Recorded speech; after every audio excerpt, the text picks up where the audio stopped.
During our recent Talking HealthTech Winter Summit, in collaboration with THT Plus partners Genesys, we discussed the critical role of modern communication platforms in healthcare. We'd love for you to be part of the conversation at our next virtual summit. Registration is free and it's coming up in November of 2024, so join our newsletter through the link in the show notes to learn more. Collaboration starts with a conversation, Team HealthTech. Let's make it happen. As we adopt more and more digital strategies in healthcare, the role of modern communications platforms have become critical in enhancing patient journeys and operational outcomes. This session will explore the challenges of outdated communication methods, like pages and voicemail, and how shifting to digital-first platforms can transform healthcare organizations. Welcome to Session 6 of the Talking HealthTech Winter Summit 2024, titled Empowering Healthcare Through Modern Communication, the Critical Role of Engagement Systems. This discussion is proudly brought to you by Genesys and is featuring Tim Deveson, Account Director for Healthcare, Julian Tass, Solutions Consultant, and Jenny Reichard, Senior Industry Executive for Healthcare Asia Pacific, all at Genesys. To prepare for this session, we asked our community, what's the key to improving patient experience in healthcare? 52% of people said personalised care is most important. 22% said consistent communication. 19% said efficient service delivery. And only 7% said digital engagement. Let's start this session and unpack that a little bit more.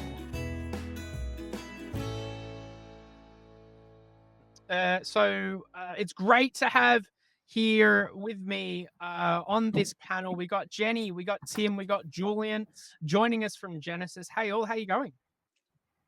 Very well. Thank you for having us. Good to see you again, Peter.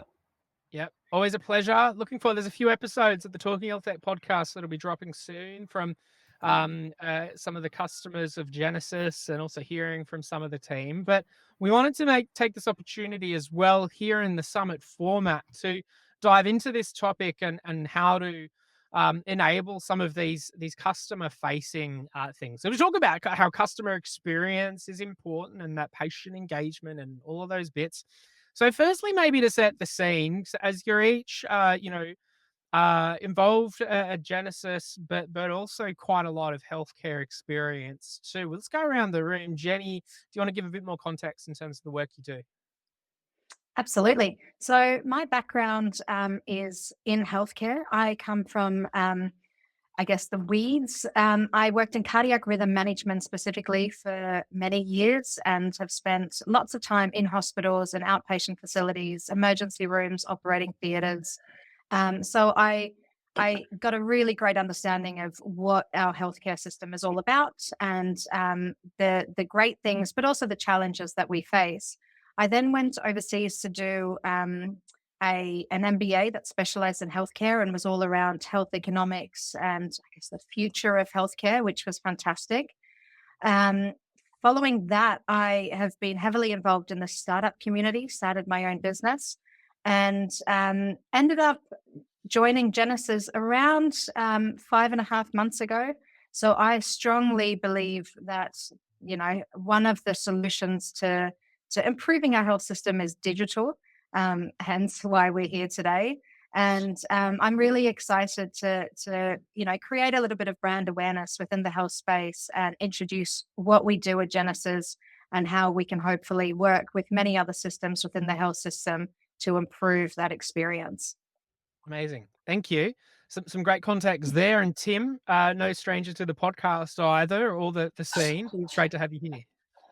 Thanks, Peter. Yeah, happy to really be involved again with Talking HealthTech and your team. So my background, I've also been in health my whole career. I started off as a podiatrist for 10 years. I worked clinically here in the UK, here in Australia and then the UK.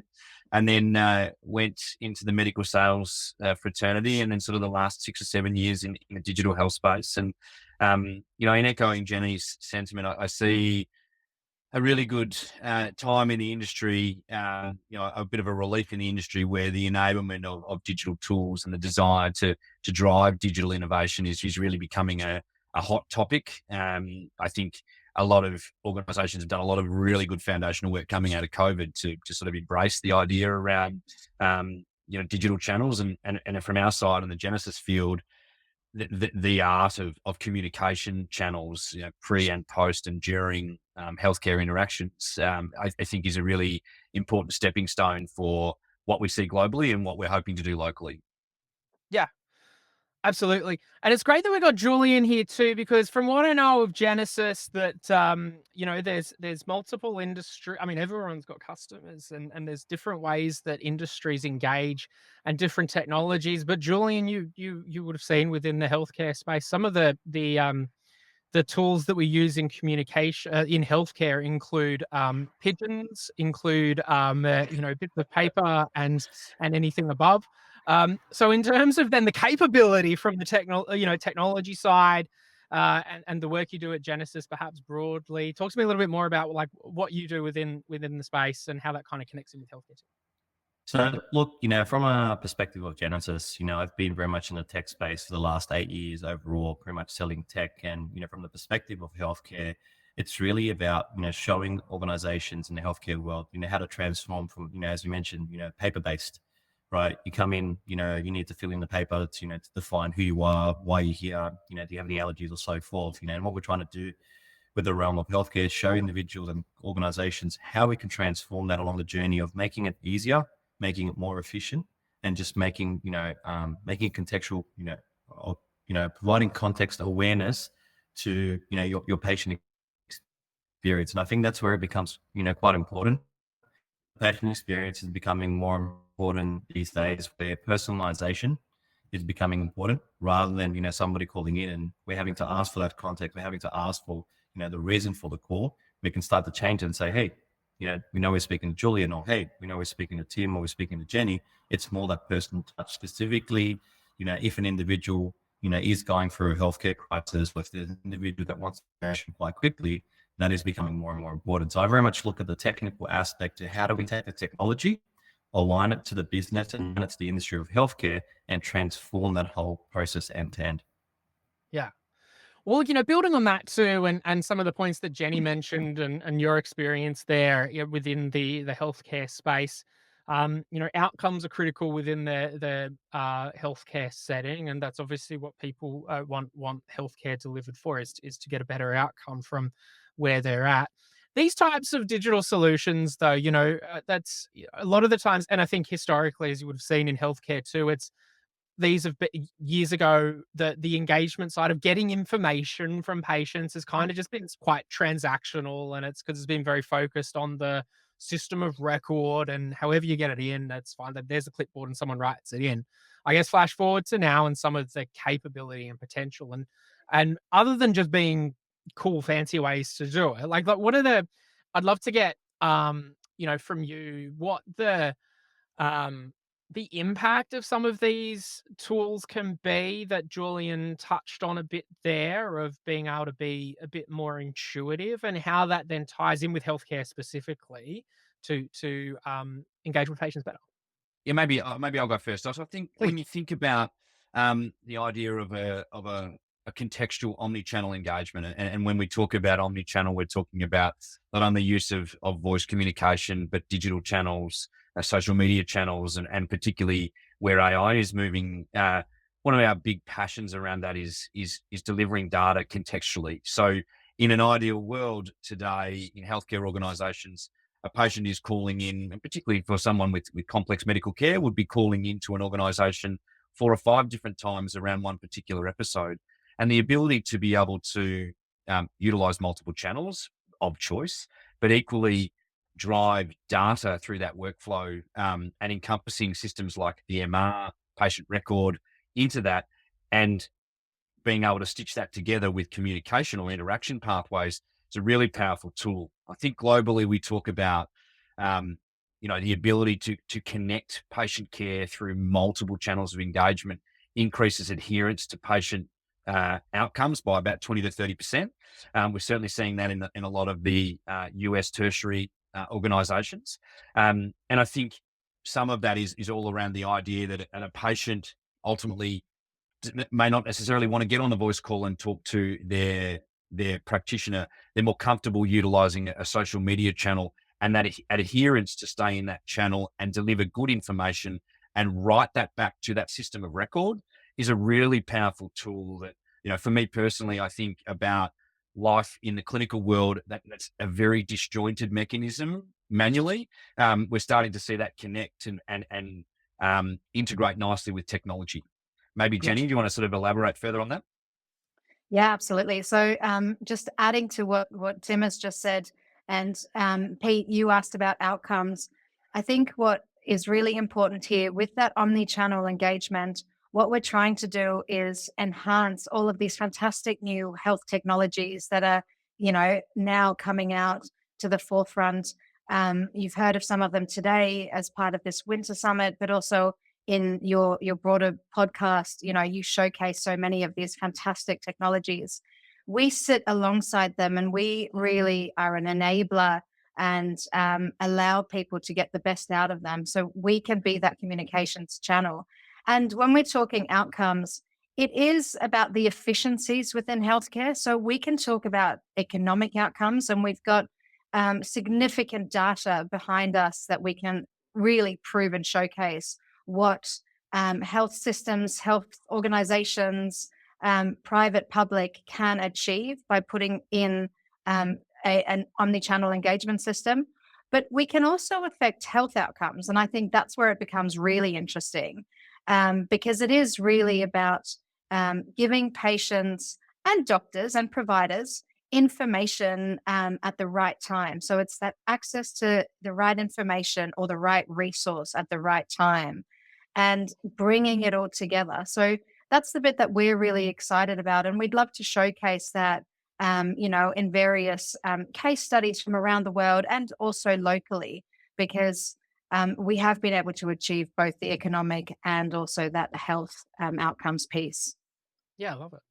Like thinking about some of these solutions and what they look like, and we've touched on this omni-channel point, and I guess when you've got a lot of ways that patients might want and customers want to engage with the healthcare system, there's always going to be so many solutions in the toolkit to use, if you know what I mean, be it over the phone, be it on a virtual chat or in any other kind of format. Where are you seeing, I guess, particularly in Australia too, some of the modalities that are of most interest or potentially would have the most impact that wouldn't be really front of mind, that have this potential to impact patient engagement better? Yeah, so I think if we talk about, I'll focus in on potentially, mental health crisis support. One of our strong customer segments, heavily utilizing Genesys today, both locally and internationally. So, if you look at that particular sub segment, and we talk about channels and their usage, number one is naturally voice, and I think we're still always going to have the voice channel as that point of reference, point of communication path. But what's really interesting is that the second most common channel of choice is actually a two-way WhatsApp communication between a healthcare provider and a patient. Now, part of the reason around that, and Jenny touched on it, is access to that communication channel at the right time. So mental health crisis support can bob up at any time during the day, and the ability to be able to connect with that care provider, particularly through a mobile device in that channel.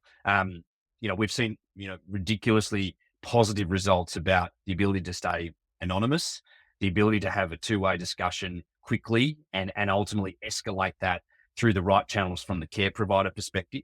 But equally a degree of confidence from the patient that they are engaging, and as a trust element that's coming and not relying on being through a voice communication pathway, which people may not want to opt for. I think that's a really interesting stat. We're certainly going to publicize a brand locally in this country around some of that evidence over the next 6 to 12 months.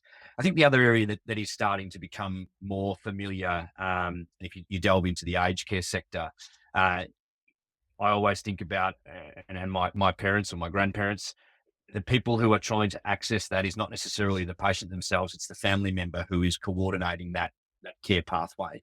And so we're seeing a lot of companies engage to aged care providers through web chat.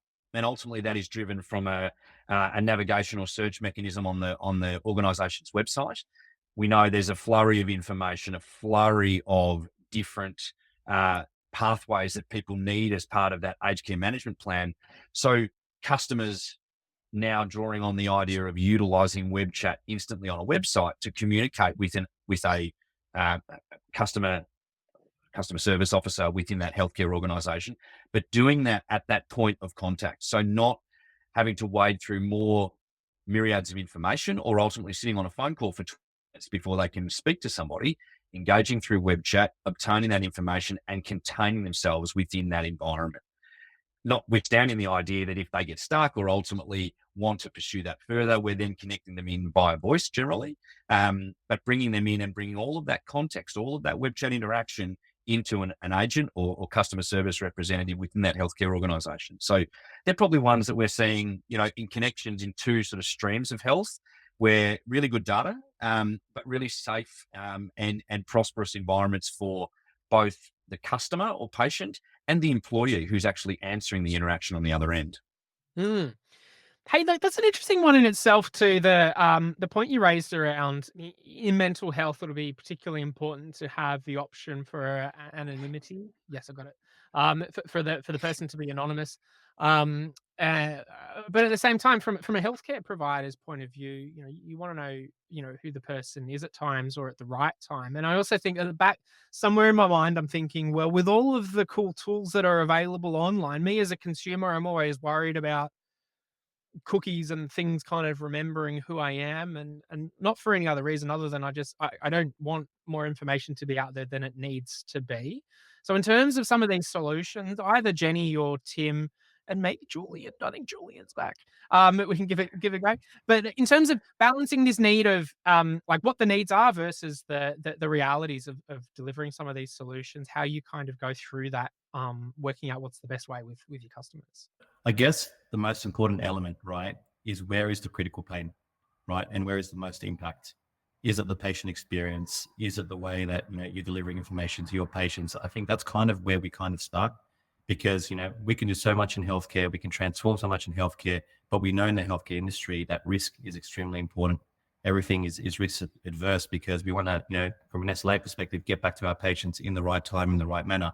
So to be able to do things in an incremental fashion is where it becomes extremely important. So we often, when we talk to our healthcare customers, the first question is, what does day one look like? We know that we can get you to day 60, but day one, what is that critical element? Some customers turn around and say, voice is predominantly the most important channel. We want to get that right. We want to do that, straight off, the bat. Others might say we're ready for digital. And as much as they say they're ready for digital, often we need to take small incremental steps, because at the end of the day, it's going to have an impact to the business. It's also going to have an impact to the patient experience. And I think it's working backwards to make sure we do that in parallel. Every customer is different. There are some that are a little bit more advanced than others. There are some that are now tapping into things such as speech to text analytics. Why are our patients calling? What are they calling about? And taking that information, that insight, and saying, well, is there a reason for a human connection? Or can we take some of these components and put it into an automated self-service, chatbot, for instance, to kind of divert a little bit of the traffic away from voice, where that patient gets the right information at the right time. That could be, for instance, I want to upload a referral before I get into a particular clinic, rather than actually showing up to the clinic. Here's a QR code, putting in the email address, sending the referral through. I can do that before the time that, as soon as I get there, it's pretty much done and dusted. So they're the things that we're starting to talk to our customers about, but we know from an industry perspective that customers do move slow because of that risk adverse, element of the impact of the patient in the business experience. Yep. No, that's a good summary there. As we were chatting, I see a couple of comments coming through the chat. Oh, sorry, I didn't mean to. But there, I've got here certainly David resonating with customers require for anonymity. But interested to know if that impacts the ability to respond to care. Maybe building on that a little bit more, Jenny, in terms of just what the requirements are from the healthcare provider's point of view, when you've got this balance of having a mental health, like the sensitive information that's coming through formats other than being in person, how much do you lose in terms of the quality of care that can be provided, or are we kind of discounting some of these methods that actually have the potential to do a lot of this at scale? Yeah, I think ultimately we are working with the customer, right? So in this case, it's one of Australia's largest mental health call centers that we're dealing with. The if you think about the existing method that people would typically contact them in, phone call, they've got that anonymity right now. So we're just allowing them to do it via another channel. So I guess from the provider point of view, I almost don't want to comment too much from a mental health. I'm not a mental health provider. I'm not a psychologist or a psychiatrist. So I am sure that it is harder to provide, that exceptional care when you don't know who's on the other end of the phone line. But equally, when we're talking a crisis line, we're not trying to solve all of their problems. We're just trying to, talk them through that crisis in that moment. And ultimately, what we're seeing by enabling some of these digital channels is we're enabling more people to reach out for help, especially as we're seeing that younger generation come through. They do not like sitting on the phone. There's a whole generation that avoids phone calls at all costs. They will text, they will use web chat for all communication. And this is allowing them, it's opening up another door for them to seek the help and the care that they need without picking up a phone. So is it ideal for it to be anonymous? Probably not. Equally, we're allowing some form of care, which is always going to be better than that young person. I mean, it doesn't have to be a young person, but then that person opting out of any kind of care because they don't want to pick up a phone. So I think that's the bit that really resonates with me, that we are able to target significantly more people that are in crisis by giving them more options to get in touch. Yeah, love that. I want to call out in the chat, I think, Jadamani pointed out, we don't want to use, I think it set off alarm bells when you said WhatsApp, Tim, is that, we're sort of putting WhatsApp within healthcare settings. But my understanding is that it's, as it kind of builds on what Jenny mentioned, is that there's so many different ways that people want to engage with healthcare setting. It's then getting that, ingesting that information, and then putting in a format that works for that's secure and appropriate for the healthcare setting. Have I got that right? Correct. Cool, got it. And then building on that, though, because I see a couple of other points coming through too. I mean, the Gen Xers are resonating with the need to avoid phone calls. So there's obviously an agreement there.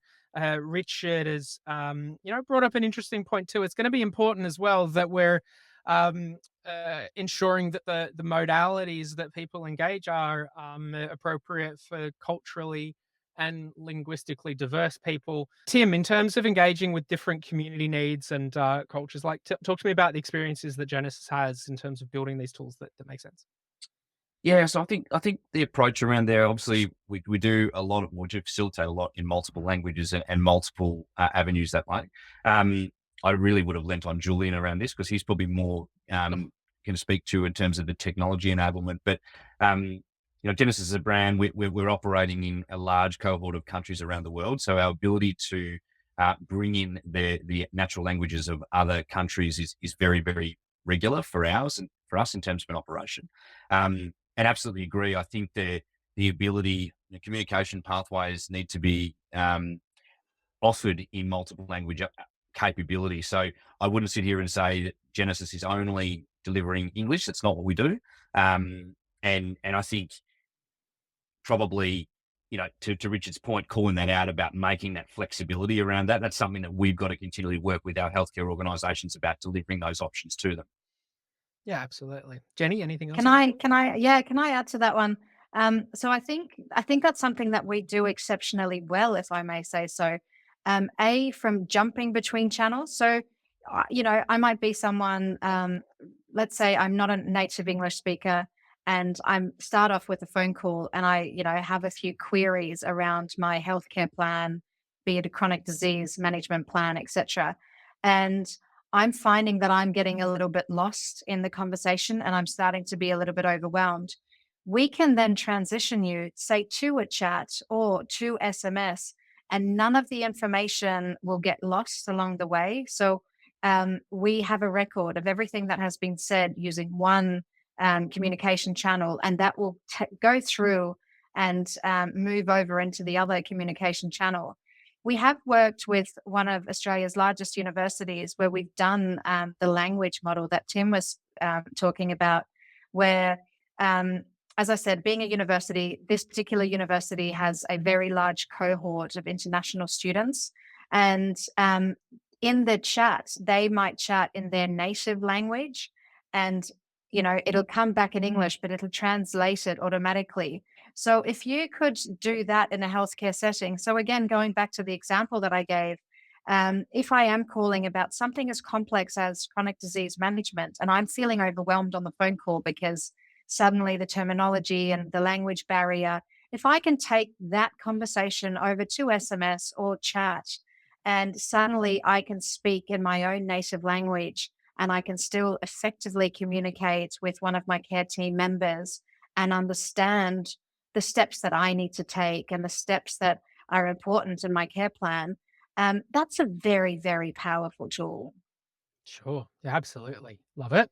As we get really close to the to time, I'm going to go to each of you just putting the boots on of the healthcare systems, the GPs, the hospitals, the aged care providers, those that are doing the doing, thinking about the future of this space. A lot of different tools and cool tech that they can get their hands on, or at least speak to the experts in terms of implementing.